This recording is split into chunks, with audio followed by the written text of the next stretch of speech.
കഴിഞ്ഞ ദിവസം സെക്രട്ടേറിയറ്റ് പഠിക്കാൻ നടന്ന ഈ നല്ല മഴയത്ത് നടന്ന യാത അവരുടെ പരിപാടിയും ഞാനും പുറത്തുനിന്ന് അതിലെ പോയപ്പോൾ കണ്ടതാണ്. നല്ല ജനങ്ങളും ജനപങ്കാളിത്തത്തോടുകൂടി തന്നെ അത് വിജയിപ്പിക്കാൻ പ്രതിപക്ഷത്ത് നിന്നുകൊണ്ട് BJPക്ക് സാധിച്ചു. നേരെ മറിച്ച് കോൺഗ്രസിൻ്റെ പരിപാടി, കോൺഗ്രസ്സിന് പോലും അങ്ങനെ ഒരു പരിപാടി നടത്തിയത്. കോൺഗ്രസ് എന്തൊക്കെ പറഞ്ഞാലും കോൺഗ്രസ് അത്രയും നല്ലൊരു പരിപാടി സംഘടിപ്പിക്കാൻ പ്രതിപക്ഷത്തിന് ഇരുന്നുകൊണ്ട് ഇതുവരെ കഴിഞ്ഞിട്ടില്ല ഈ 10 വർഷമായിട്ട്. പിന്നെയല്ലേ ഇപ്പോൾ ഈ വിശ്വാസ സമൂഹത്തിൻ്റെ കാര്യം മാത്രമേ. കോൺഗ്രസ് അതുകൊണ്ടാണല്ലോ ഇതുപോലെ സെക്രട്ടേറിയറ്റ് പഠിക്കലും CMൻ്റെ വീടിൻ്റെ മുന്നിലൊക്കെ ഒരു സമരം നടത്താൻ പേടിച്ചിട്ടും ആളെ കിട്ടിയാലെന്ന് കണ്ടിട്ടാണല്ലോ പന്തളത്തേക്കും അവിടെ ഇവിടെയൊക്കെ ആയിട്ട് 4 യാത നടത്തിയത്. അല്ലെങ്കിൽ ഇത് സെക്രട്ടേറിയറ്റ് വളയാനാ ഇതിൻ്റെ 4 ഇരട്ടി ആളെ കൊണ്ടുവരാൻ കോൺഗ്രസിനെ കൊണ്ട് കഴിയുമായിരുന്നു നേരത്തെ ഉള്ള സംവിധാനത്തിൽ. ഇപ്പം അതൊന്നുമില്ല കോൺഗ്രസിൻ്റെ കൂടെ.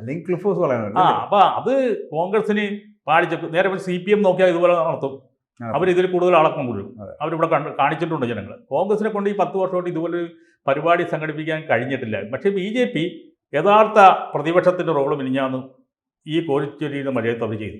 വിശ്വാസ സമൂഹത്തിൻ്റെ കാര്യത്തിൽ അവർ അങ്ങേയറ്റം നല്ല രീതിയിലൊരു പ്രതിഷേധം സംഘടിപ്പിക്കാൻ അവരെ കൊണ്ട് കഴിഞ്ഞതിന് ഞാൻ 100 മാർക്ക് കൊടുക്കും അവർക്ക്. കൂടുതൽ വാർത്തകളും വിശേഷങ്ങളും നിങ്ങളിലേക്ക് എത്താൻ ABC മലയാളം സബ്സ്ക്രൈബ് ചെയ്യുക, ബെൽ ബട്ടണും അമർത്തുക.